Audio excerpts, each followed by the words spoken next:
ज्ञान के दीप जलाए, आशा की झिलमिल को रोशन बनाए, ऊंचे उठे और छू ले गगन को, ऊंचे उठे और छू ले गगन को, सवेरे की सरगम को जीवन में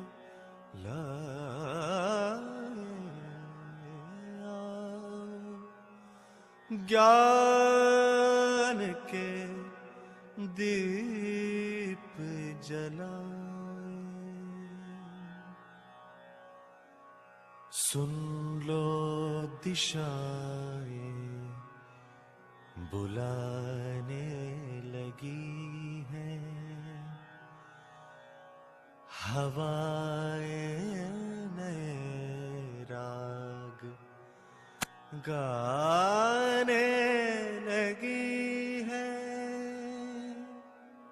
सभी को नमस्ते, सुप्रभात, हरिहर।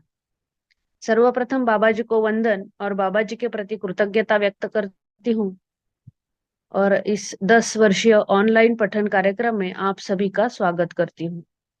हम इस सप्ताह में श्रवण कुमार भैया जी से मानव व्यवहार दर्शन इस पुस्तक पे प्रस्तुतियां सुन रहे हैं। तो मैं श्रवण कुमार भैया जी को निवेदन करती हूँ कि वो अपनी प्रस्तुति रखे। श्रवण कुमार भैया जी।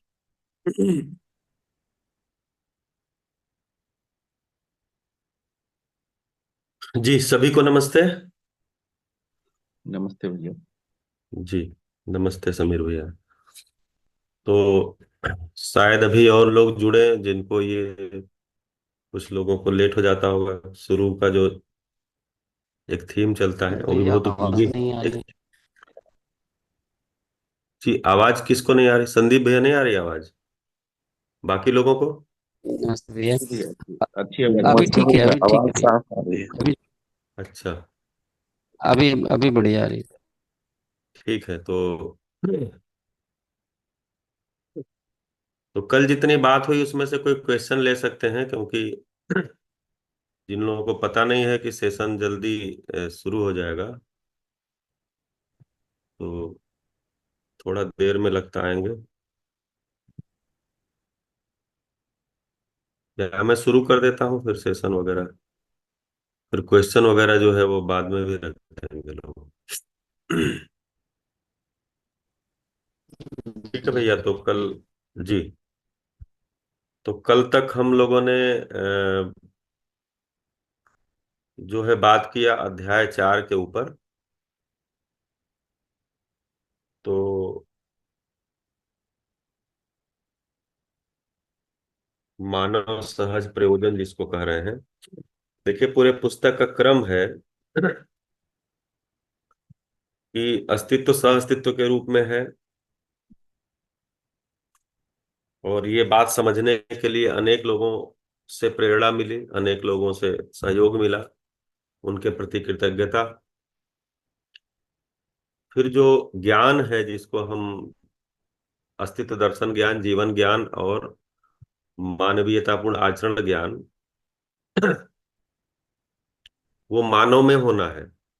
उससे मानव का व्यवहार, मानवीयतापूर्ण आचरण का ज्ञान होगा तो मानव का व्यवहार निश्चित होता है। तो हम देखेंगे कि उसी क्रम में अस्तित्व दर्शन यानी सृष्टि दर्शन, फिर जीवन ज्ञान होने से मानव को अपना प्रयोजन समझ में आना तो जीवन में ही समझ में आता है। जीवन ज्ञान हालांकि इसमें बिल्कुल अंत में आया है। और समझ जाएगा, प्रयोजन को समझ जाएगा तो क्या होगा? तो निर्भ्रम हो जाएगा, भ्रम खत्म हो जाएगा, फिर वो विश्राम की स्थिति में आ जाएगा। तब जो कर्म करेगा वो आशित फल के अनुरूप करेगा, जो व्यवहार करेगा वो भी मानवीयतापूर्ण व्यवहार करेगा। फिर जो जो पद है, मतलब चार पद जो बताए हैं, प्राण पद, भ्रांत पद, देव पद, दिव्य पद, वो पद समझ में आ गए तो फिर ये छोटे मोटे पद हमको आकर्षित नहीं करेंगे, क्योंकि अब हमें अस्तित्व सहज पद समझ में आ गया कि मैं किस पद में हूं। तो प्राण पद से मैं अपग्रेड होकर के और भ्रांत पद में आ गया हूं, और फिर भ्रांत पद से हमें देव पद और दिव्य पद की तरफ मानव को की यात्रा है। तो फिर जो हमारा दर्शन है वो पूरा बदल जाएगा, क्योंकि अब पूरा दृश्य दिख गया है। अब मेरी दृष्टि, छह की छह दृष्टियां खुल जाएंगी, और फिर हम क्लेश मुक्ति की तरफ जाएंगे। फिर जो शरीर और जीवन का योग है ये भी हमें समझ में आएगा। जो पदार्थ में योग संयोग से जो कुछ भी प्रकटन है वो भी समझ में आएगा। और फिर हमारे जो मन के अंदर का योग है, जो आत्मा,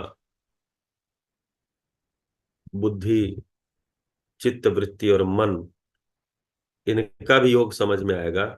इनका जो वियोग हो गया है शरीर केंद्रित सोच के कारण, जो मैं और मेरा है, आत्मा को मैं बोलते हैं, बुद्धि, चित्त, वृत्ति और मन को मेरा बोलते हैं।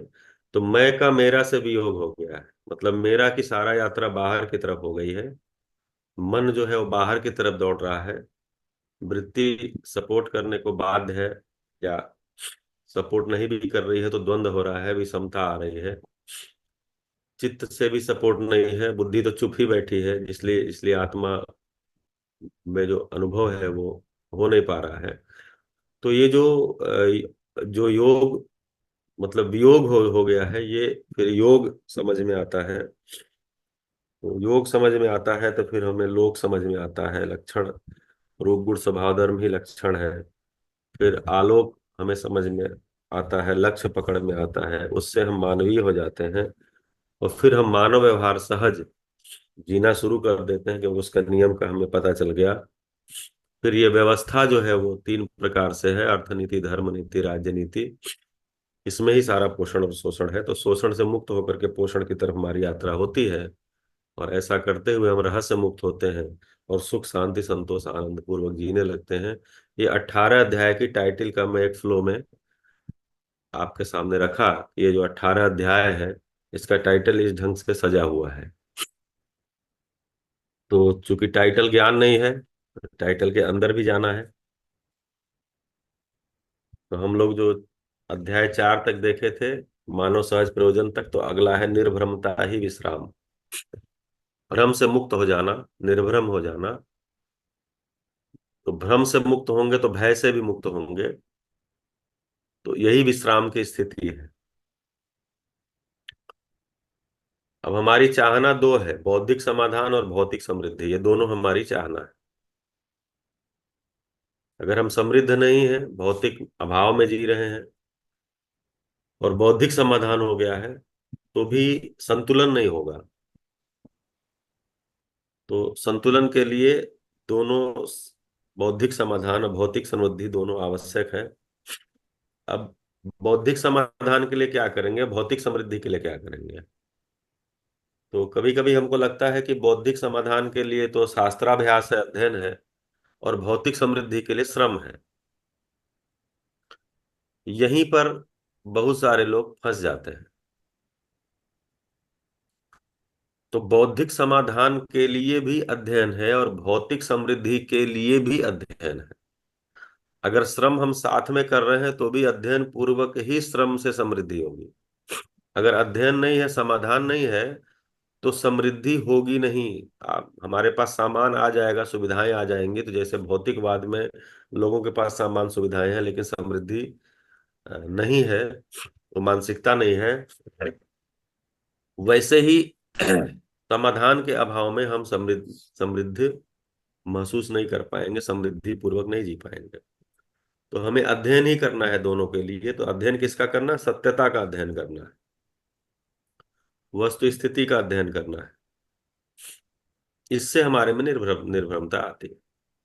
जो स्थिति सत्य, वस्तु स्थिति सत्य और वस्तुगत सत्य की बात है, रूप गुण स्वभाव धर्म और वस्तु की जो स्थिति है, जो देश दिशा दिशा काल के अनुरूप उसका अध्ययन और सत्यता का अध्ययन, ये अध्ययन ही निर्भ्रमता की तरफ ले जाएगी।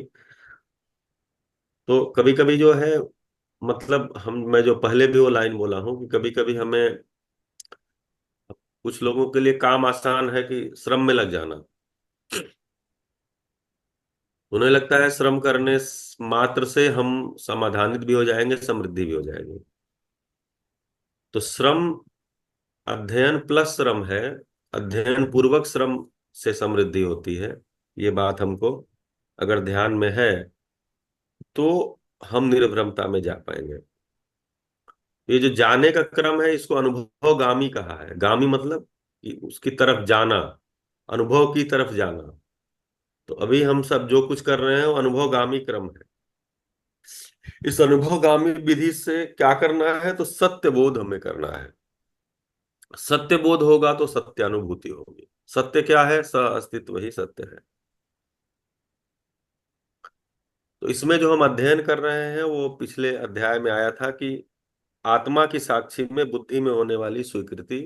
तो आत्मा की साक्षी में, अनुभव की रोशनी में जो कुछ भी प्रयास हो रहा है वो अध्ययन है। और ये बोध कब होगा? जब आत्मा की साक्षी में बुद्धि में स्वीकृतियां होने लग जाएंगी, न्याय धर्म सत्य की स्वीकृतियां होने लग जाएंगी। तो इसको बोल रहे हैं कि बोध हो गया। बुद्धि में जो स्वीकृतियां हैं वो होने लग गई, हो गई तो बोध हो गया, होने लग गई इसको साक्षात्कार बोल रहे हैं। अवधारणा बनने लग गई, अवधारणा होने लग गई, वो साक्षात्कार है। अवधारणा पूरी हो गई तो उसको बोल रहे हैं बोध है। तो अनुभव मूलक बोध, अस्तित्व में अनुभव और उसकी निरंतरता के फलस्वरूप अनुभव सहज प्रमाण, फिर हमारे में वो प्रमाण आएगा। अभी जो मान्यताएं हैं हम मान करके जीते हैं, जिसपे अपना अधिकार नहीं है, सूचना मिली और उस सूचना को सही मान के हम जीने लग गए।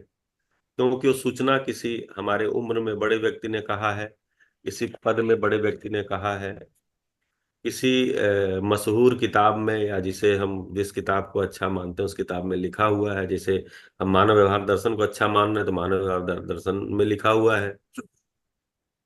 लेकिन हम केवल उस सूचना को लिए और लग गए, उस सूचना को प्राप्त किए और लग गए, सूचना को प्राप्त किए और लग गए। तो इसको बोल रहे हैं मान करके जीना, मान्यताओं में जीना। ये सब कुछ छोड़ दो, एक कपड़े पर आ जाओ, एक रोटी खाओ, और हो सके तो आदमी से दूर चले जाओ, आप ज्ञानी हो जाओगे। अब ये मान्यता है। कुछ लोगों को लगता है कि नहीं, खूब जन इकट्ठा करो, खूब सारा धन इकट्ठा करो, खूब सारी ताकत इकट्ठा करो, हथियार इकट्ठा करो, और तुम अपने आप ही सारा ज्ञान हो जाएगा। जैसे बहुत सारे लोग होते हैं जो धन में काफी डूबे हुए हैं, दिन रात धन के बारे में सोचते हैं, धन को ही सबसे बड़ा मानते हैं। तो आपके पास ज्ञान है, ये उनके लिए मतलब ही नहीं। वो अपने को सर्वज्ञानी मानते ही हैं। उनको लगता है मैं ही ज्ञानी हूं, मैं ही समझदार हूं, क्योंकि मुझे पैसा कमाना आता है, इसलिए मुझसे ज्यादा समझदार कौन है। तो क्योंकि मान लिया कि इससे ही समझ आ जाएगी, इससे ही हम सुखी हो जाएंगे। तो ये जो भ्रम है, ये मान्यताएं हैं, ये चित्रण तक ही सीमित रहती हैं, उसके आगे जाते ही नहीं। इसका दरवाजा वहीं बंद है, इसके आगे इनकी आवश्यकता भी नहीं है। और जब तक हम मान्यता में जीते हैं, चित्रण तक ही सीमित जीते हैं, बुद्धि चुप रहती है। क्यों चुप रहती है? क्योंकि जो बुद्धि तो एक हायर लेवल की फैकल्टी है ना। तो जो हायर लेवल की फैकल्टी है, उसके जब स्तर का कोई मसाला मटेरियल मिल ही नहीं रहा है तो वो क्या करेगी? वो चुप ही रहेगी। जैसे किसी सभा में बहुत हुल्लड़बाजी हो रही है और उसमें एक व्यक्ति, बहुत कोई ज्ञान संपन्न व्यक्ति या ज्ञानी व्यक्ति या ज्ञान के लिए लगे हुए व्यक्ति अंदर गए हैं और उनकी अंदर बैठने की मजबूरी भी है, तो क्या करेंगे? उसमें शामिल थोड़ी होंगे, वो चुप ही बैठे रहेंगे, एक किनारे कहीं चुप बैठ जाएंगे। हो सकेगा तो आंख भी बंद कर लेंगे। लेकिन जैसे ही किसी कोने से थोड़ी सी शांति और आवाज आया कि अस्तित्व सह अस्तित्व है, अस्तित्व में विकास क्रम है, विकास है, जागृति क्रम है, जागृति है, जीवन शरीर को चलाता है, जीवन में 5 अक्षय बल है, 5 अक्षय शक्तियां हैं, जीवन निरंतर सुखी होना चाहता है, मान्यताओं बस चित्रण बस 4.5 क्रिया में जीने का, अब उनका कान खड़ा होता है, फिर देखना शुरू करते हैं। तो वैसे ही बुद्धि जो है वो मान्यताओं के आधार पे जीने के कारण चुप रहती है। तो अनुभव गामी जो विधि है उसमें बोध पूर्वक अनुभव जब हो जाता है तो अनुभव मूलक विधि से ही बुद्धि जागृत हो पाती है।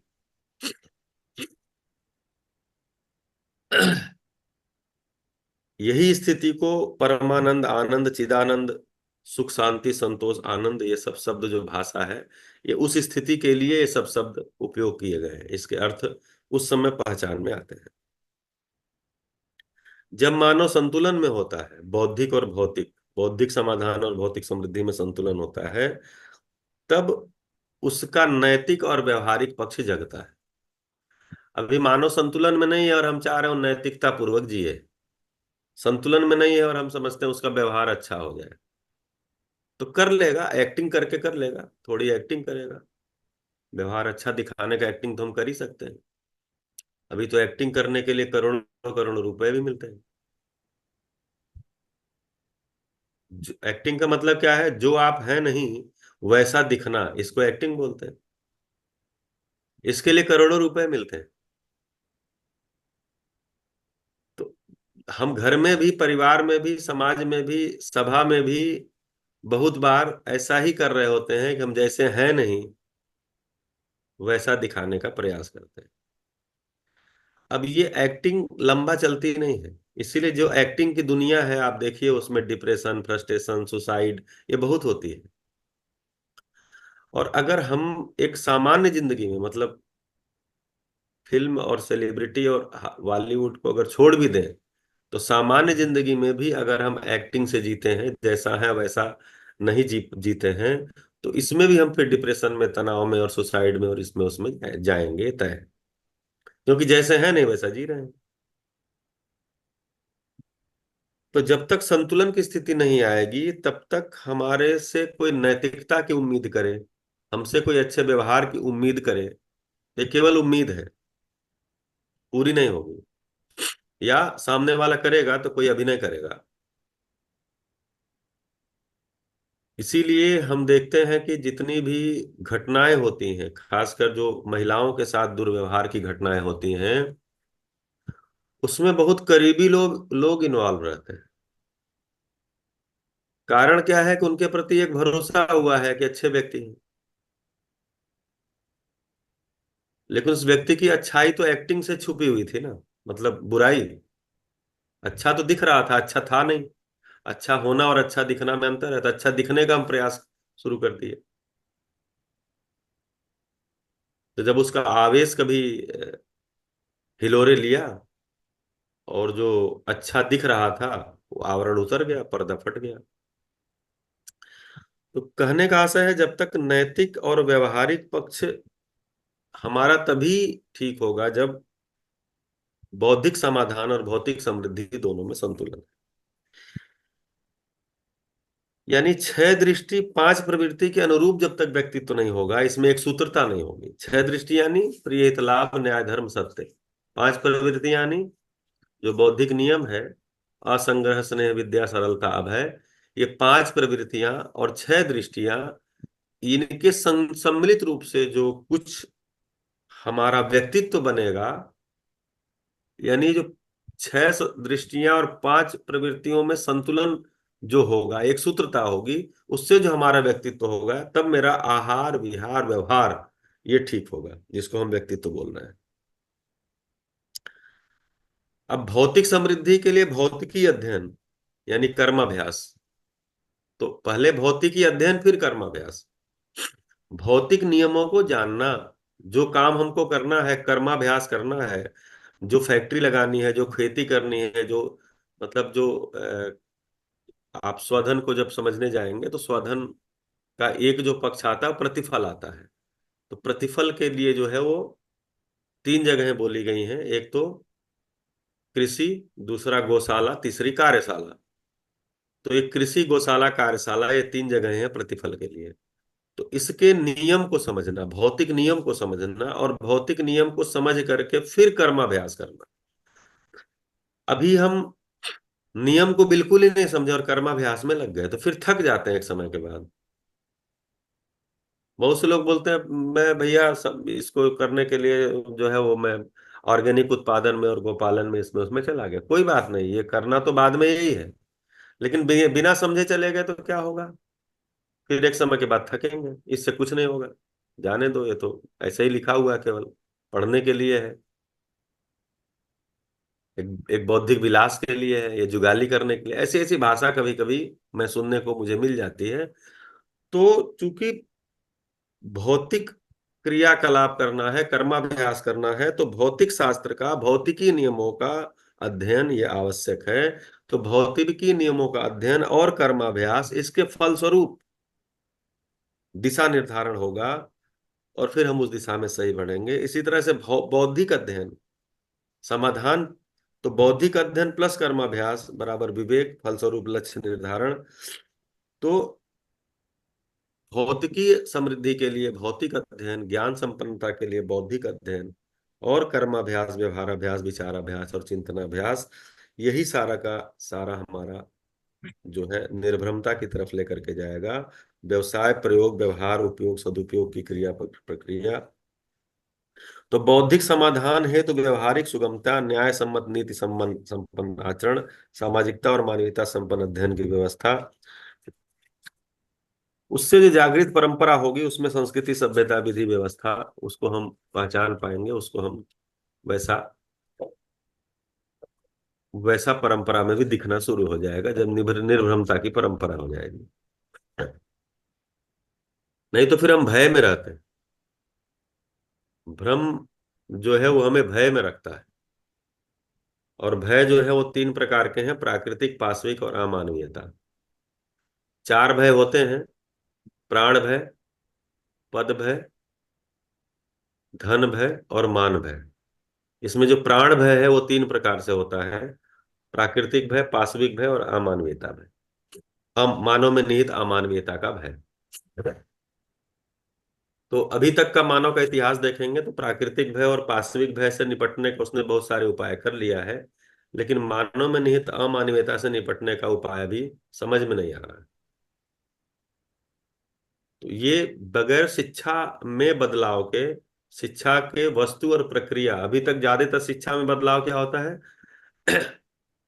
प्रक्रिया में बदलाव होता है। अभी नई शिक्षा नीति आई 2020 में, जिससे आधारित एनसीईआरटी बन गया 2023। उसमें लिखा है शिक्षा क्या है? जो पूर्ण मानव क्षमता को प्राप्त करा दे, वो शिक्षा है। बोले पूछ पूर्ण मानव क्षमता क्या है? तो आगे लिख रहे हैं जिसमें पंच कोशों का विकास हो, पांचों कोश पे के विकास पे ध्यान रखने वाली शिक्षा। अन्नमय कोश, प्राणमय कोश, मनोमय कोश, विज्ञानमय कोश, आनंदमय कोश, ये पंच कोश पर में विकास करने वाली शिक्षा, ऐसा एनईपी में लिखा हुआ है, नई शिक्षा नीति में लिखा हुआ है। तो अब ये लिखना, और जब एनसीएफ आया तो उसमें वही फिर है कि 2 बार साल में एग्जाम होगा और स्किल और ये होगा और ये पैटर्न होंगे, ये सारी चीजें पढ़नी है। उसमें कहीं जगह ही नहीं दिख रही जहां पंचकोश का विकास हो। तो क्या है कि लिखने वाले को जब तक पूरी पूर्णता की समझ नहीं है, समग्रता की समझ नहीं है, या समझ नहीं है, केवल कोई सूचना है, तो उससे होता नहीं है, बात बनता नहीं है। तो इस प्रकार से देखेंगे कि इस अध्याय में सुख एक वैचारिक तथ्य, ज्ञान पूर्वक, बुद्धि पूर्वक विचार सार्थक, पदार्थ अनादि और ज्ञान व्यापक, सह अस्तित्व में अनुभव ही पूर्ण ज्ञान, पदार्थावस्था में आकर्षण पूर्वक समूह प्रवृत्ति, प्राणावस्था में समूह के साथ साथ संपत्तिकरण प्रक्रिया भी परिलक्षित होती है। तो हम देखेंगे कि इस अध्याय में अति संतृप्ति या परमानंद की बात की गई है। तो बौद्धिक समाधान और भौतिक समृद्धि, ये दोनों होना है निर्भ्रमता के लिए, तब हम निर्भ्रम होंगे। निर्भ्रमता पूर्वक ही जीना होता है, निर्भ्रमता पूर्वक ही हमारा नैतिक, हमारे में नैतिकता और मानव सहज जो व्यवहार है वो हमसे हो पाएगा, हम कर पाएंगे। उसका सुख मुझे भी होगा और मेरे निकटतम संबंधियों को भी होगा, संपूर्ण मानव समाज को भी होगा। इसके बाद छठा आता है कर्म एवं फल। तो कर्म को करने वाले को कर्ता बोलते हैं। पहली लाइन ये, इसमें संपूर्ण व्यवहार से मानव ने सुख की कामना की है। और इसके बाद अनुभूति, प्रत्येक कर्म में कर्ता, उद्देश्य, कारण, प्रभाव और फल निहित है। जो भी कर्म हो रहा है उसमें करने वाला कर्ता, कर्म का उद्देश्य, कर्म का कारण, उसका प्रभाव और फल निहित है। प्रत्येक कर्ता के द्वारा कर्म, कर्म के लिए कारण एवं उद्देश्य, कर्म से फल एवं प्रभाव, फल एवं प्रभाव से आवश्यकता का निर्धारण सिद्ध है। ये तीसरा अनुभूति लिखा है बाबा जी ने। तो कर्ता जो है वो कर्ता का अगर विचार पक्ष नियोजन नहीं है, मतलब कर्ता में विचार पक्ष का नियोजन होना, कार्य जो है वो जड़ पक्ष पर योगदान, तो कर्ता का विचार पक्ष का नियोजन है और फिर जड़ पक्ष पर जो योगदान है उससे जो कर्म कर्म हम करते हैं वो निश्चित फल की तरफ लेकर के जाता है। कारण क्या है? तो कारण विचार, संस्कार, समझदारी, स्पंदन, सहअस्तित्व ही कारण है। समस्त कर्म का कारण सहअस्तित्व ही है। प्रभाव क्या है? तो प्रभाव स्पष्ट प्रेरणा, स्फुरण, और फल जो है वो फिर अगर परंपरा में देखेंगे तो मानवीय परंपरा, मानव में देखेंगे तो समाधान, समृद्धि या वैसा अस्तित्व। अगर कर्म कर रहा है तो समृद्धि, समृद्धि के लिए समाधान का होना जरूरी, इसलिए बोल रहे हैं समाधान, समृद्धि या वैसा अस्तित्व। तो कार्य किसको बोल रहे हैं? तो कार्य कर्तव्य पालन है तो आवश्यकता की पूर्ति, ये कार्य। कर्तव्य और दायित्व ये दो चीजें होती हैं। तो कर्तव्य में भौतिक पक्ष शामिल होता है, दायित्व में भाव पक्ष शामिल होता है। तो कर्तव्य मतलब हमारी जो, हमारे लिए जो कार्य है, जो अपेक्षित है उसको करना, जिससे आवश्यकता की पूर्ति हो, ये सब कार्य है। समस्त कार्य का प्रभाव तीन ही आएगा, या तो सम आएगा, या तो विषम आएगा, या मध्यस्थ आएगा। फल या तो पूर्ण आएगा या तो न्यून आएगा। हम जो कुछ भी कर्म करेंगे उसका कोई ना कोई फल तो आएगा, न्यून आएगा या पूर्ण आएगा। हम पूर्ण फल के लिए तृषित हैं, आसित हैं। समस्त कर्म हम पूर्ण फल के लिए कर रहे हैं। मिलता हमको न्यून है, इसलिए न्यून मिलता है क्योंकि विचार पक्ष हमारा पूरा नहीं। विचार पक्ष पूरा नहीं होने से, अर्थात बौद्धिक समाधान पूरा नहीं होने से कर्म का जो फल है वो न्यून ही आएगा, पूर्ण नहीं आएगा। विचार पक्ष अगर हमारा पूरा है, यानी जो अध्ययन है, बौद्धिक समाधान है, बौद्धिक समाधान करने के बाद जब हमारा कर्म है तो उसका फल पूर्ण आएगा।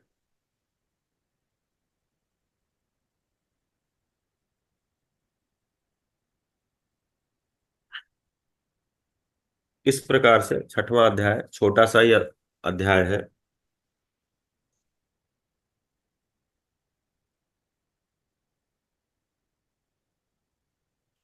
सातवां अध्याय आता है मानवीय व्यवहार।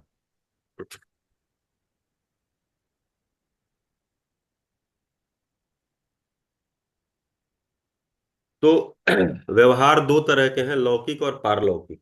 इसमें शुरू में ही लिखा है व्यवहार के लौकिक एवं पारलौकिक दो भेद हैं। तो लौकिक व्यवहार जो है वो एसड़ा त्रय ही लौकिक व्यवहार है, पुत्रेषणा, वित्तेषणा और लोकेषणा, ये मानव में। और अगर भ्रमित मानव है तो फिर जो विषय चतुष्टय है, आहार निद्रा भय मैथुन, वही फिर लौकिक व्यवहार है। पारलौकिक व्यवहार क्या है? तो आत्मा और सह अस्तित्व की ओर अभिमुख व्यवहार, आत्मा और सह अस्तित्व की ओर जाने वाला, ले जाने वाला समस्त व्यवहार पारलौकिक व्यवहार है। यानी अनुभव की ओर लेकर के जाने वाला समस्त व्यवहार, सह अस्तित्व की तरफ ले जाने वाला समस्त व्यवहार, सह अस्तित्व समझ में आ जाए इसकी तरफ जाने वाला समस्त व्यवहार, ये पारलौकिक व्यवहार है।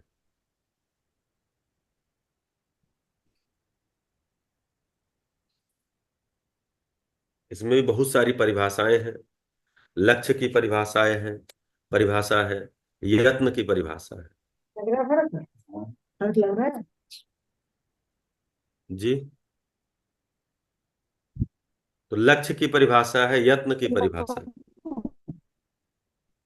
है? तारा, तारा रानी जी नमस्ते, आपका माइक ऑन है, कुछ आप बोल रहे हैं तो आवाज आ रही।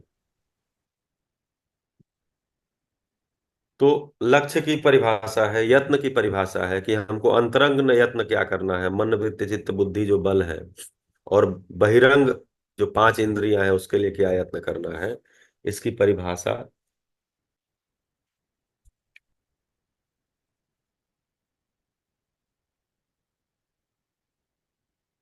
अंतरंग और बहिरंग विधि से मैं नोट किया था। हाँ, लक्ष्य, प्रयास, प्रगति, फल, प्रभाव, अनुभव, अनुक्रम, प्रतिभाव, स्वभाव, आसक्ति भाव, ये सब इसमें परिभाषाएं दी गई हैं। तो जब आप इसका पठन करेंगे, अध्ययन करेंगे, तो ये सारे शब्दों की एक सही परिभाषा पे जाएंगे। भाव मौलिकता को बोलते हैं, मौलिकता ही मूल्य है, मूल्य ही जिम्मेदारी है। भागीदारी करते हैं तो फल परिणाम आता है और फिर उसका मूल्यांकन करते हैं। परिणामवादी लक्ष्य को लोक तथा उससे मुक्त को लोकेश। इसके आगे जो लोक जो अपना 12वां आता है, लक्षण लोक एवं लक्षण लोक आलोक एवं लक्ष्य, इसमें भी लोक का दे रहे हैं, इच्छा एवं क्रिया के सम्मिलित रूप की लोक संज्ञा है। यहाँ कह रहे हैं परिणामवादी लक्ष्य को लोक और उससे मुक्त अपरिणामी को लोकेश कह रहे हैं। मन वृत्ति चित्त बुद्धि से किए गए कार्य को अंतरंग तथा शब्द स्पर्श रूप रस गंध गंधेंद्रियों द्वारा किए गए कार्य को बहिरंग। इकाइत्व को व्यष्टि, संपूर्ण को समष्टि, उन्नत की ओर ह्रास, उन्नत की ओर विकास। जिस प्राप्ति से वांछित लक्ष्य की प्राप्ति उसे पूर्ण फल तथा अन्यथा से न्यून फल। उद्भववादी प्रभाव को सम, विभववादी प्रभाव को मध्यस्थ तथा प्रलयवादी प्रभाव को विषम।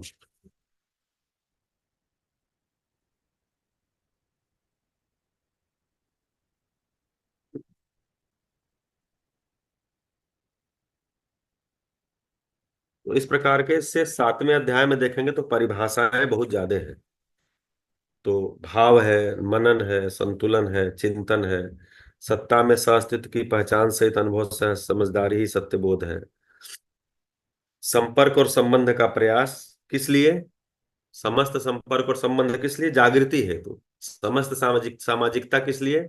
जागृति के लिए, पुरुषार्थ निर्वाह के लिए। कर्तव्य पालन पूर्वक वर्तमान संतुलन, कर्तव्य भोग इच्छा हेतु। इंद्रिय लिप्सा और शोषण पूर्वक असंतुलन। तो कर्तव्य यानी संबंधों की पहचान सहित निर्वाह क्रिया जिससे निष्ठा का बोध हो, और दायित्व यानी संबंधों की पहचान सहित मूल्यों का निर्वाह। इसमें भाव पक्ष भी दायित्व में शामिल होता है। ये स्वामी सेवक संबंध में आता है कि जो स्वामी है यानी साथी सेवक संबंध में, तो जो साथी है वो सेवक के साथ, सहयोगी के साथ दायित्व का निर्वहन करता है, यानी उसके भाव पक्ष पे भी भाव पक्ष सहित कर्तव्यों का मतलब निर्वाह करता है, भाव पक्ष सहित निर्वाह करता है, और जो सहयोगी है वो जो जिम्मेदारी है उसको पूरा करता है। तो इन दोनों ही स्थितियों में, कर्तव्य दायित्व की स्थितियों में तृप्ति होती है। समस्त कार्य संबंध और संपर्क की सीमा तक ही है। भ्रम और भय पूर्वक सुख हेतु साधनों का प्रयोग है। मानवीयतापूर्ण व्यवहार, व्यवसाय, अध्ययन व रीति पारंगत होने पर ही मानव सुखी होगा। यही नियम है कि मानवीयतापूर्ण व्यवहार, व्यवसाय, अध्ययन व नीति, इसमें हम पारंगत हो जाएं। ये नियम है। अब इस नियम के लिए करना क्या है कि हमारा मानवीयतापूर्ण व्यवहार कैसे हो, तो हमारा मानवीयतापूर्ण व्यवहार, हमारे अंतरंग साधन जो है उसका नियोजन जब हम करते हैं समाधान के लिए, उसके लिए हम अपनी बौद्धिक और भौतिक शक्तियों का, यानी जो हमारा अंतरंग साधन है मन वृत्ति चित्त बुद्धि आत्मा, और जो बहिरंग हमारा जो 5 इंद्रियां हैं, इनका उपयोग करते हुए कर्म भी करते हैं, अध्ययन भी करते हैं, तो बौद्धिक समाधान और भौतिक समृद्धि होती है।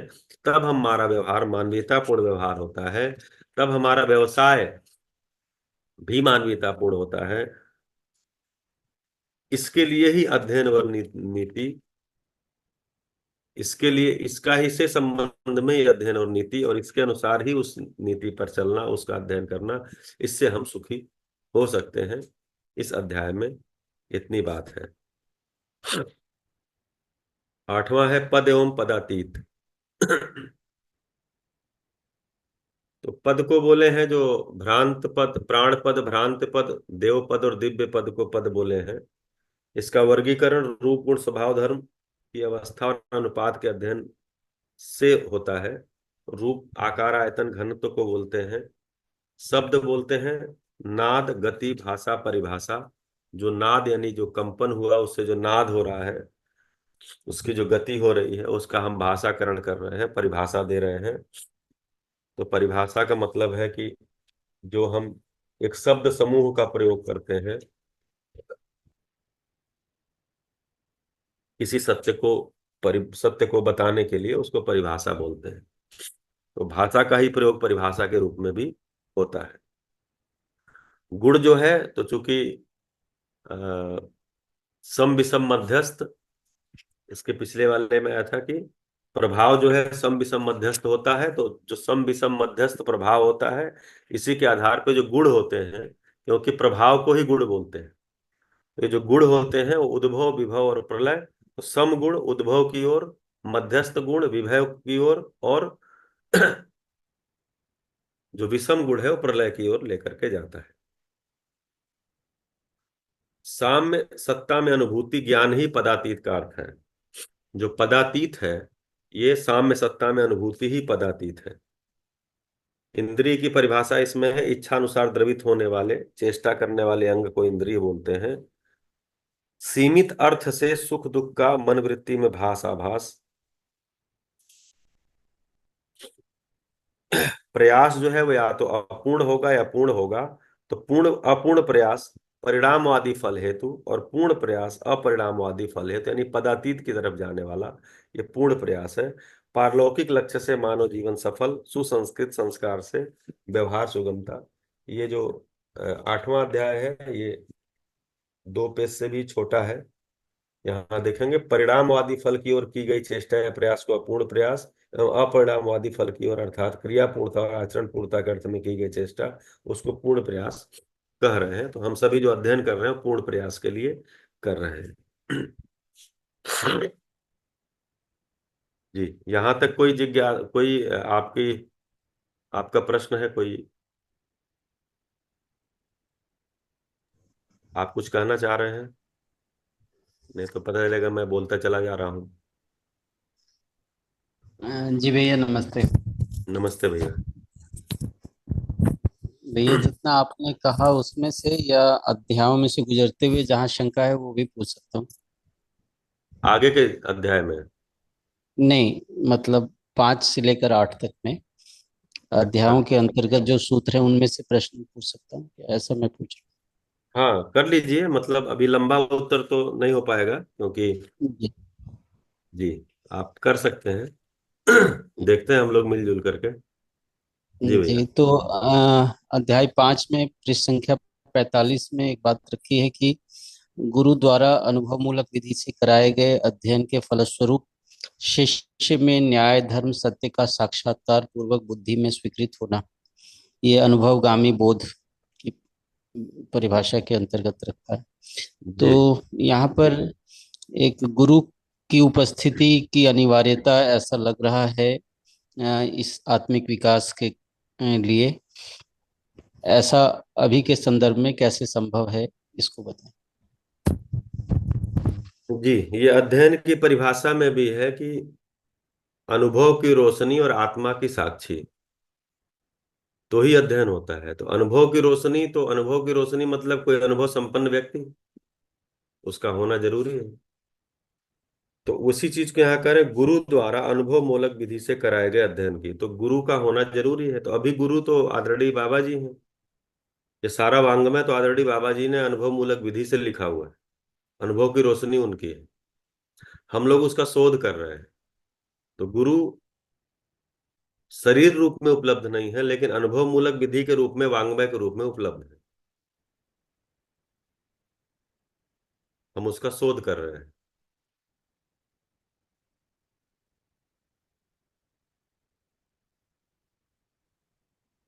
जी जी भैया। जी भैया। जी भैया, और किसी का हैंड रेज है? डॉक्टर, अच्छा, पूर्णिमा जी, जी हाँ प्रणाम। भैया नमस्ते, सभी को प्रणाम जी। नमस्ते। हाँ भैया, पेज नंबर 51 में ये जो लाइन है, संपूर्ण इकाइयों की अभिव्यक्तियां सत्ता में संपृक्त क्रिया के रूप में है। ठीक है, ये तो तथा समस्त क्रियाएं रूप और शब्द के भेद से हैं। तो ये इसका क्या मतलब हुआ? जो भी क्रियाएं, ठीक है, क्रिया मतलब इकाई, उसका रूप होगा। फिर शब्द के भेद से है, मतलब जो अनाहत शब्द नाद है को, उसकी बात कर रहे हाँ, हैं। शब्द को अभी परिभाषा की है ना, नाद, गति। हाँ ये- हाँ, तो क्रिया या तो रूप के, मतलब जो इसको कह रहे हैं कि क्रिया या तो रूपात्मक है, हाँ और या तो फिर नाद के रूप में, ध्वनि के रूप में, गति के रूप में। उसी को फिर बोलते हैं जो विद्युत चुंबकत्व के रूप में, मतलब उसका जो प्रभाव आता है। तो क्रिया तो इन्हीं दो रूप में ही है। रूप या तो रूपात्मक है, या तो नाद गति इस रूप में है।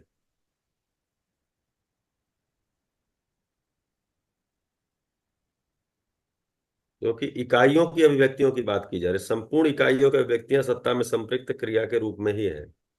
हाँ और फिर उस क्रियाओं को बोल रहे हैं कि ये रूप और शब्द भेद से है। मतलब किसी भी क्रिया को हम पहचानते कैसे हैं? या तो वो हमारे इंद्रियों से पहचान में आ जाती है, हाँ मतलब इंद्रियों से पहचान में आती है, या मशीन भी लगाते हैं तो भी इंद्रियों से ही पहचानते हैं। हाँ तो उसमें जो पहचानते हैं, उसमें कुछ हो रहा है, उसको देख पाते हैं, महसूस कर हाँ पाते हैं। जैसे कोई चीज गर्म है, तो उसकी हाँ गर्मी को हमारी इंद्री पहचान लेती है। हाँ ठीक है, ध्वनि है तो उसको तो इस तरह से कहेंगे, तो रूप या नाद के रूप में, जो जिसको शब्द कह रहे हैं उस रूप में वो हम पकड़ पाते हैं, ध्वनि के रूप में पकड़ पाते हैं। मतलब जो शब्द की परिभाषा भी यहाँ की है ना, नाद गति भाषा हाँ परिभाषा। हाँ, ठीक है, समझते हैं इसको। जी, बढ़िया। तो अब मैं 9वें अध्याय में आता हूँ। भैया एक छोटा सा और। जी। भैया पृष्ठ संख्या 50 पर मानवीयता की सुरक्षा में जो दूसरी अनुभूति के अंतर्गत सुरक्षा की परिभाषा है, उसमें हम्म। संस्कृति, सभ्यता, विधि एवं व्यवस्था चारों परस्पर पूरक तथ्य हैं। तो संस्कृति संस्कार पक्ष की सामूहिकता में जो है बात, वो संस्कृति है, ऐसा मैंने स्थिर किया हुआ है। और सभ्यता दिखने वाला स्वरूप है।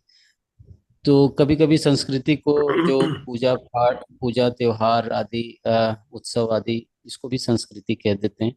तो इसकी एक बारीक रेखा क्या हो जहाँ संस्कृति सभ्यता को अलग अलग समझा जा सके, ये थोड़ा सा बताइए। हाँ, संस्कृति सभ्यता विधि व्यवस्था तो पूरा एक चैप्टर ही है, मतलब इसमें तो बहुत समय लगता है। लेकिन संस्कृति को ऐसा समझ सकते हैं कि पूर्णता के अर्थ में जो कुछ भी हम करते हैं, हमको जागृत होना है। उस जागृति के लिए जो कुछ भी हम पर्व त्योहार उत्सव संस्कार, 16 संस्कार भी करते हैं, वो भी संस्कृति ही है। मतलब बाबा जी इसमें 16 संस्कारों की बात किए हुए हैं, आप समाजशास्त्र पढ़ेंगे तो ये सारा जो है ये संस्कृति है। मतलब पूर्णता के अर्थ में जो कुछ भी हमारे कृतियां हैं, वो सब संस्कृति हैं। उसका पहले मानसिकता में ही होता है। अब ये इसकी परंपरा बनती है तो उसको सभ्यता बोल रहे हैं। मतलब समस्त मानव में ये दिखने लगता है कि सभी जो कुछ भी कर रहे हैं पूर्णता के अर्थ में कर रहे हैं।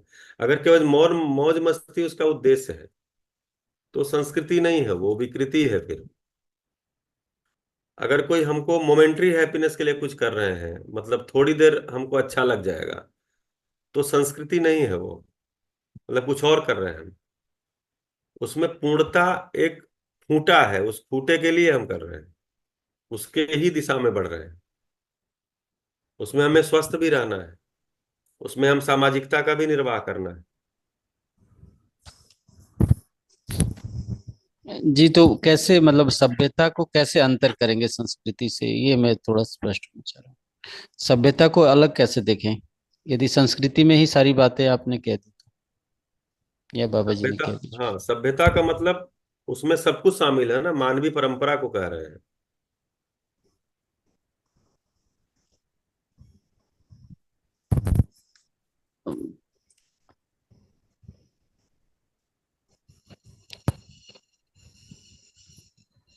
केवल इतना ही अंतर से सभ्यता अलग हो गई। ये चारों पूरक हैं ऐसा बता रहे हैं मानवीयता की सुरक्षा के नहीं, लिए। पूरक का मतलब यह है कि विधि, जैसे सभ्यता आए इसके लिए विधि बनाना पड़ेगा, मतलब विधि और व्यवस्था। विधि मतलब जो मानवीय आचार जी संहिता, इसको विधि बोल रहे हैं। तो जी विधि पूर्वक व्यवस्था पूर्वक ही सभ्यता है। जी और उसके लिए मतलब इसका अभ्यास दर्शन में ज्यादा डिटेल है। तो आप परिभाषा संहिता में देखेंगे तो सभ्यता की परिभाषा है व्यवस्था में जीना परिवार मूलक, मतलब इसका जो आसानी से समझना, सार्वभौम व्यवस्था में भागीदारी करना। तो सार्वभौम व्यवस्था में भागीदारी मतलब, जो सार्वभौम व्यवस्था का मतलब ये हुआ कि जो मानवीय व्यवस्था, मानवीय परंपरा, तो मानवीय परंपरा के में जो जीना है, वो सारा एक कलेक्टिव जो देख रहे हैं वो सभ्यता है। ठीक है। उसमें जो मानव की भागीदारी है, हर मानव को ये पता है कि ये पूर्णता के अर्थ में है। तो जी मानव में जो, हाँ, ये संस्कृति है। मतलब जो कुछ भी हम कर रहे हैं उस अर्थ में, इसकी परिभाषा मतलब कर्म दर्शन में और बढ़िया से है। यहाँ तो केवल इतना ही मिलेगा कि पूर्णता के अर्थ में, पूर्णता के अर्थ में गई कृतियां, पूर्णता की परंपरा, मानवीयतापूर्ण आचरण।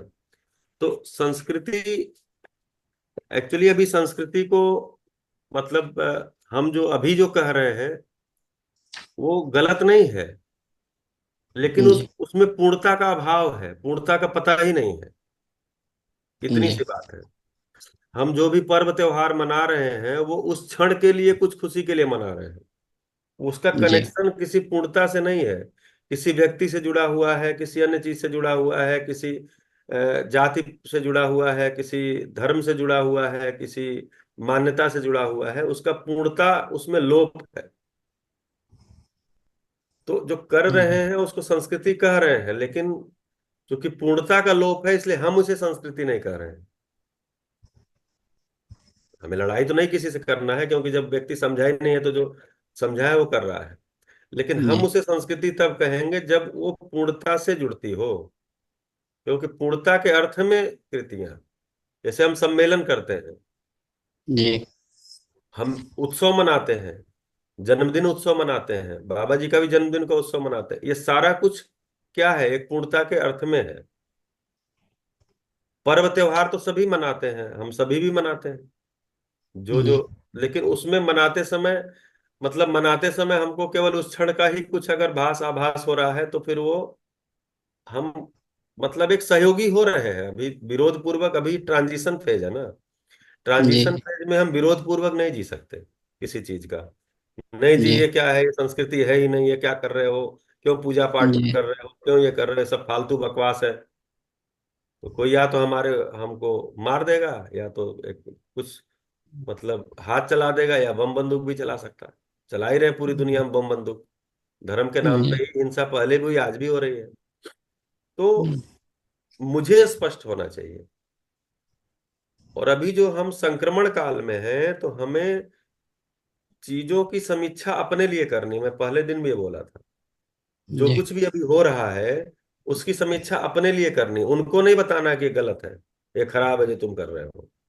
जी क्योंकि इतना सारा बैकग्राउंड बनने के बाद मुझे समझ में आया है कि जिसका जिसका बैकग्राउंड ही नहीं है, तो वो तो जिसको बड़ा मानता है, मानो जिसको बड़ा मानता है उसके लिए तन मन धन लगाता है। तो जी हम अब इसको बड़ा मान लिए हैं तो हम इसके लिए तन मन धन लगा रहे हैं। तो सारी जो समीक्षा है वो अपने लिए है, मेरे लिए है। मैं इन्वॉल्व हूं लेकिन निर्लिप्त भाव में इन्वॉल्व हूं। हम सबके घर में शादी विवाह फंक्शन पर्व त्योहार सब मनाया जाता है, जैसा हम चाहते हैं वैसा नहीं मनाया जाता, लेकिन हम उसमें विरोध भाव में होंगे या हम निर्लिप्त होकर उसमें इन्वॉल्व रहेंगे। मतलब इतनी सारी एक्टिंग करते हैं तो एक एक्टिंग वो भी कर लेंगे, क्या दिक्कत है। एक्टिंग का तो पता चल जाता है ना भाई फिर।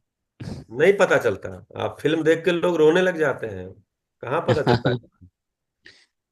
फिल्म देख के लोग रोने लग जाते हैं, फिल्म देख के लोग रोंगटे खड़े हो जाते हैं, कहाँ पता चल रहा है कि वो जो हो रहा है गलत हो रहा है। मैं बहुत से लोगों को देखता हूँ सीरियल में इतने डूबे रहते हैं, अगर एक दिन उनका डेली सोप छूट गया सीरियल तो बोलते हैं आज मैं नहीं देख पाया या देख पाई, आज पता नहीं क्या हुआ होगा उसके साथ। तो अब ये क्या चीज है, हम कहाँ पहचान पा रहे हैं ये एक्टिंग है, वो डायरेक्टर जो चाह रहा होगा वही तो होगा। ठीक। तो एक्टिंग पता ना चले, अच्छे एक्टर बना जाए। ठीक है। तो क्या है कि विरोध भाव में फिर हमारा जीना नहीं होगा अभी की अवस्था में। ठीक है, तो अभी जिसको संस्कृति कहा जा रहा है उससे हमारा विरोध नहीं है, लेकिन वो पूर्णता के अर्थ में जुड़ नहीं रही है, क्योंकि पूर्णता का पता ही नहीं है।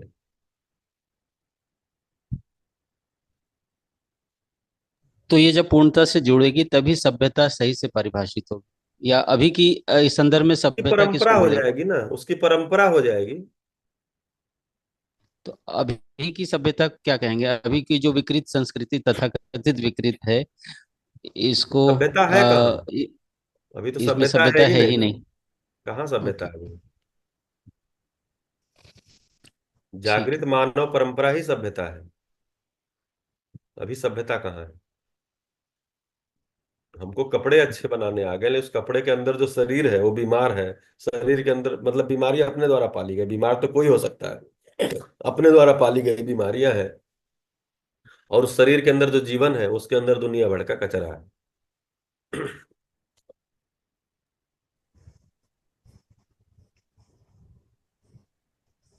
जी भैया। जी।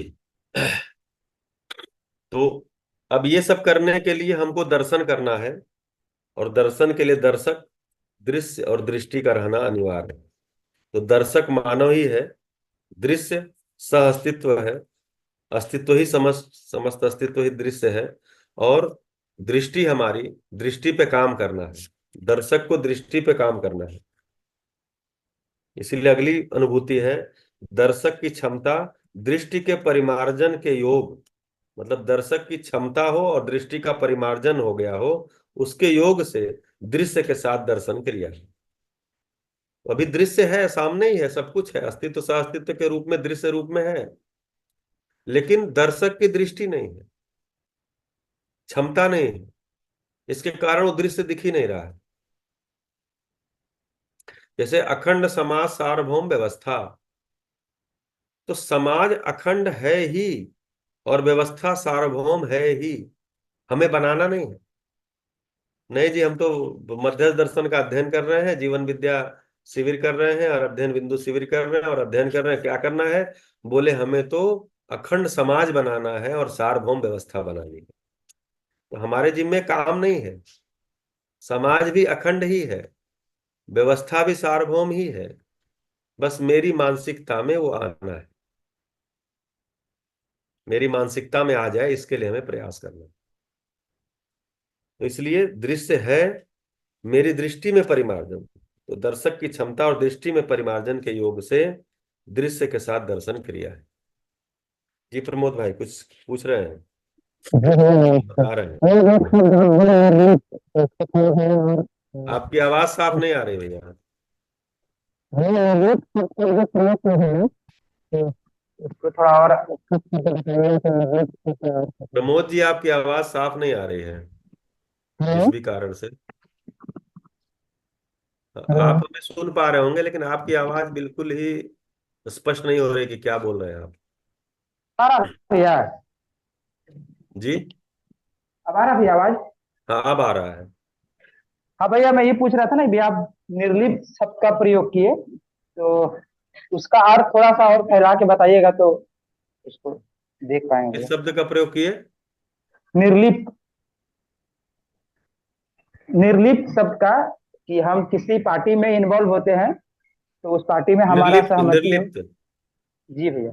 निर्लिप्त बोले हैं कि मतलब हम है, जैसे वो तो कवियों ने कहा है ना कि कमल कीचड़ में से निकलता है लेकिन उसके पंखुड़ी पर एक कीचड़ का भी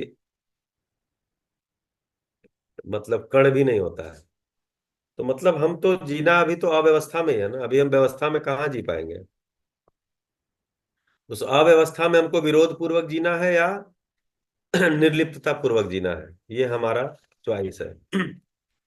विरोध पूर्वक जीने से हम कहीं पहुंचेंगे नहीं, अपने आसपास विरोधी खड़ा कर देंगे, फिर हमें लोग वही विधर्मी बोल देंगे और नास्तिक बोल देंगे और धर्म का द्रोही बोल देंगे और विचारधारा निगेटिव विचारधारा वाला बोल देंगे, बहुत सारा। तो इतने सारे बोझ लेके क्यों ढोना है, उससे अच्छा पहले दिन भी मैं बोला था, हस्तक्षेप रहित, उपेक्षा रहित इसका प्रयास किया जाए। जी गीता दीदी।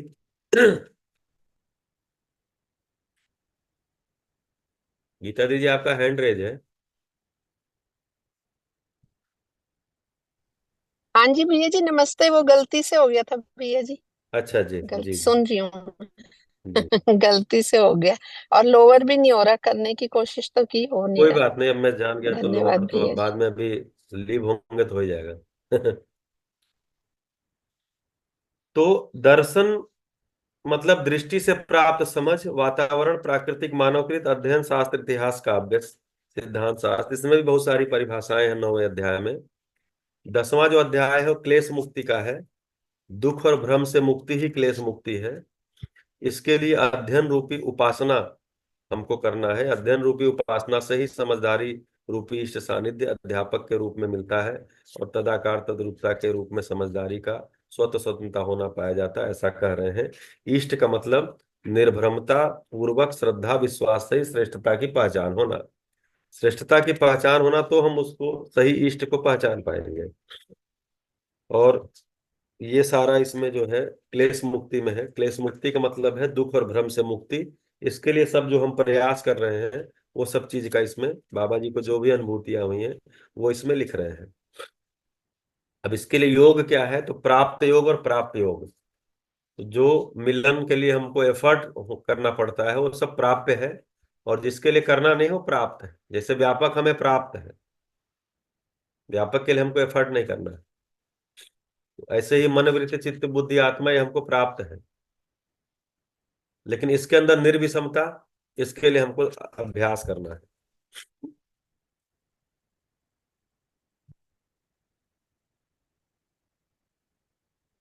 प्रगति और ह्रास की परिभाषा है। न्याय सम्मत विचार व्यवहार संपन्नता प्रगति है, अन्याय आसक्त विचार व्यवहार संपन्नता ये सब ह्रास है। लक्षण लोक आलोक और लक्ष्य, ये जो 12वां अध्याय है इसमें शुरू में लक्ष्य की बात की गई है।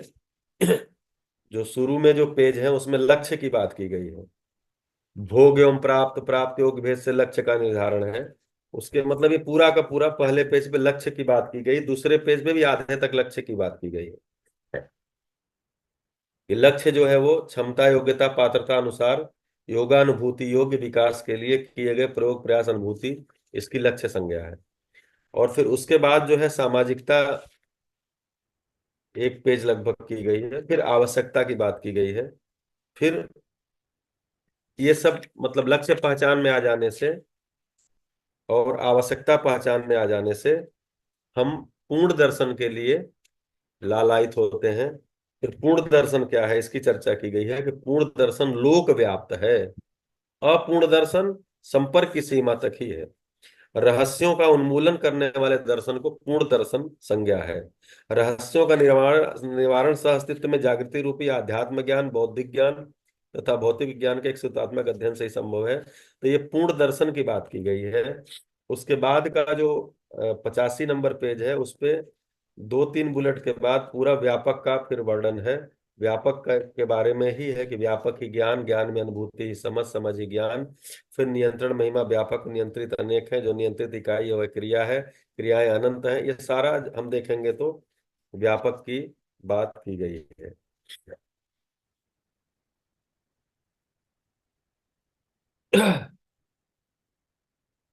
ये भैया यहाँ पर भी देखेंगे तो संस्कृति सभ्यता विधि व्यवस्था आया है। तो संस्कृति यानी पूर्णता की परंपरा, सभ्यता यानी अखंड समाज सार्वभौम व्यवस्था में भागीदारी, वही जो मैं बोल रहा था।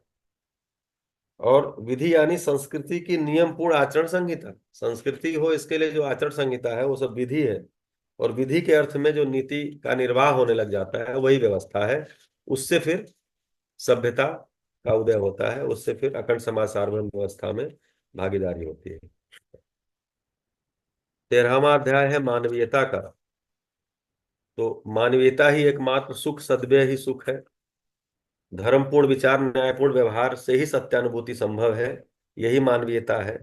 समस्त क्रिया परस्पर पूरकता उपयोगी है। तो मानवीयता के लिए जो कुछ भी प्रयास है, जो कुछ भी हमारी ताकत है, वो सब जो प्रवृत्तियां हैं उसकी चर्चा की है। संग्रह मतलब अगर हमारे अंदर मानवीय 5 प्रवृत्तियां नहीं है, असंग्रह, विद्या, स्नेह, सरलता, भय, तो फिर इसके जगह पे दुष्प्रवृत्तियां होंगी। संग्रह करेंगे, संग्रह से लोभ होगा, द्वेष होगा, द्वेष से विरोध होगा। अगर स्नेह नहीं है तो द्वेष होगा, द्वेष से विरोध होगा। विद्या नहीं है तो अविद्या होगी, अविद्या से अज्ञान होगा। अगर सरलता नहीं है तो अभिमान है, अभिमान से उद्दंडता होगी। और इस सबसे भय और आतंक का जन्म होगा, जो कि वैचारिक क्लेश है, और यही अमानवीयता की तरफ लेकर के जाता है। जो वस्तुएं हैं उत्पादित और संपादित भेद से हैं।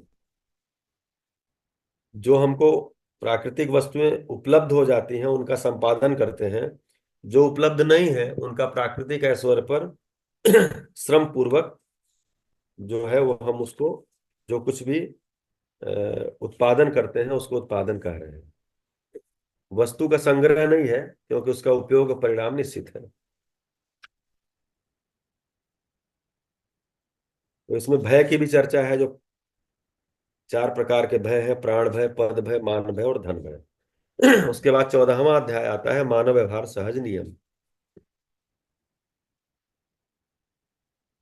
तो जो भी मानव व्यवहार से जुड़े हुए अध्याय हैं वो थोड़े बड़े हैं, बड़ा होना भी चाहिए क्योंकि मानव व्यवहार दर्शन है ये। तो मानव व्यवहार में परिवर्तनशील है, मतलब जागृत परंपरा में प्रमाणित करने की प्रवृत्तियों के साथ है। मानव में जागृत, स्वप्न तथा सुसुप्ति अवस्था में समस्त व्यवहार चैतन्य का रहना अनिवार्य है।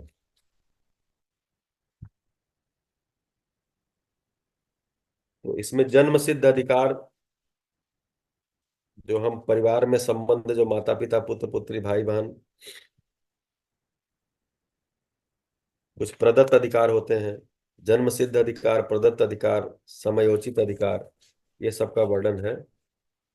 तो कुल मिलाकर के इसमें इस अध्याय में भी पूरा जीवन और शरीर के विज्ञान का और मानवीयता पूर्ण हमारा जो व्यवहार है उसके सहज नियम क्या है। और फिर 15 में आएगा तो जो न्याय है, मानव सहज न्याय, तो उसकी बात यहाँ पर ये है कि नियम ही न्याय है, न्याय ही ज्ञान है, ज्ञान ही विज्ञान विवेक है, विवेक एवं विज्ञान ही समाधान है, समाधान ही नित्य सुख एवं पूर्ण है।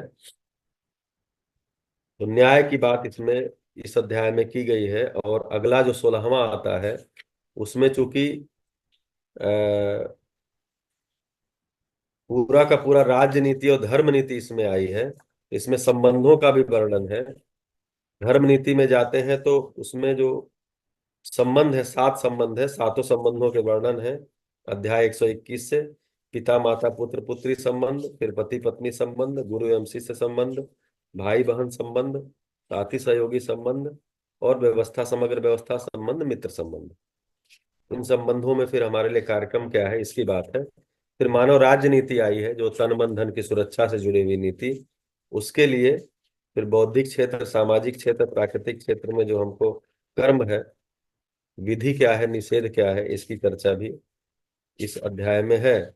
और 17वें में फिर रहस्य मुक्ति आती है कि समझ को प्रकट न करना या न कर सकना या समझ संपन्न नहीं हो पाना ही रहस्य है, तथा इसके लिए जो अक्षमता है उसे रहस्यता है।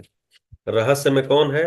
तो ईश्वर जीवन रहस्य में है, जीवन रहस्य में है, जीवन को ही रहस्य मुक्त होना है।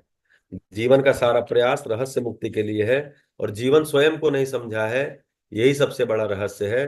स्वयं को न समझने के कारण किसी भी चीज को नहीं समझ पा रहा है, न संबंध को समझ पा रहा है, न अस्तित्व को समझ पा रहा है। ये सब रहस्य है। तो इसमें जो जीवन है वो या तो अल्प जागृत है, या अर्ध जागृत है, या पूर्ण जागृत है। ये 3 प्रकार से जीवन की परिभाषा है। तो इच्छा पूर्वक विचार एवं आशावादी प्रवृत्ति हो तो उसे अल्प जागृत, मतलब केवल साढ़े चार क्रिया में, मतलब केवल इच्छा पूर्वक विचार। अब इच्छा क्या है? वो चित्रण तक ही इच्छा है, अभी साक्षात्कार शुरू नहीं हुआ है, उसको अल्प जागृत बोल रहे हैं। आत्मबोध रहित संकल्प, आत्मबोध नहीं हुआ है और हम संकल्प या जो अवधारणाएं बनी हैं उसी के अनुसार अगर हमारी इच्छाएं बन रही हैं, मतलब पूर्ण बोध नहीं हुआ है। अवधारणाएं बनी है उसके अनुसार जो हमारी इच्छाएं हो रही हैं, उसके अनुसार हमारा विचार और आशा प्रवृत्ति हो रहे हैं, उसको अर्ध विकसित बोल रहे हैं। और जब ये पूरा बोध और बोध अनुभव सहित जब जीवन है, उसको पूर्ण जागृत जीवन कह रहे हैं। तो पूर्ण जागृत जीवन के जीवन ही उपयोगी जीवन है। पूर्ण जागृत जीवन ही वो जगह है जहां हम जाना चाहते हैं। तो इसमें जो है बाबा जी बाद में कह रहे हैं कि जो ये जो सारा का सारा जो ज्ञान है वो एक तो अनुसंधान विधि से आता है, दूसरा अनुकरण, अनुसरण और अध्ययन विधि से होता है। तो इसकी चर्चा इसमें किए हैं। और फिर जो अंतिम अध्याय 18वां आया है वह सुख शांति संतोष और आनंद। इसमें जीवन क्रिया, जीवन की बातें, जीवन की चर्चा, जीवन क्रियाओं की चर्चा बहुत ही डिटेल में। फिर बाद में आप इसमें लास्ट में देखेंगे तो जो अपने जीवन के अंदर जो 121 आचरण है उसका भी टेबल बना करके पूरा सभी 121 आचरण का इसमें वर्णन है। 122 जो कह रहे हैं, 161 और 61, 122, 167 नंबर पे से ये है। तो मानव व्यवहार दर्शन को या तो आप शुरू से पढ़िए या तो आप 18वें अध्याय से पढ़िए, दोनों में ही मजे हैं। मतलब हम लोग जब पढ़ते थे तो एक बार अध्याय 1 से 18 पढ़ते थे, फिर 18 से 1 तक भी जाते थे। तो आप किसी भी तरफ से पढ़ेंगे तो मानव व्यवहार दर्शन में अच्छा लगता है, बढ़िया लगता है।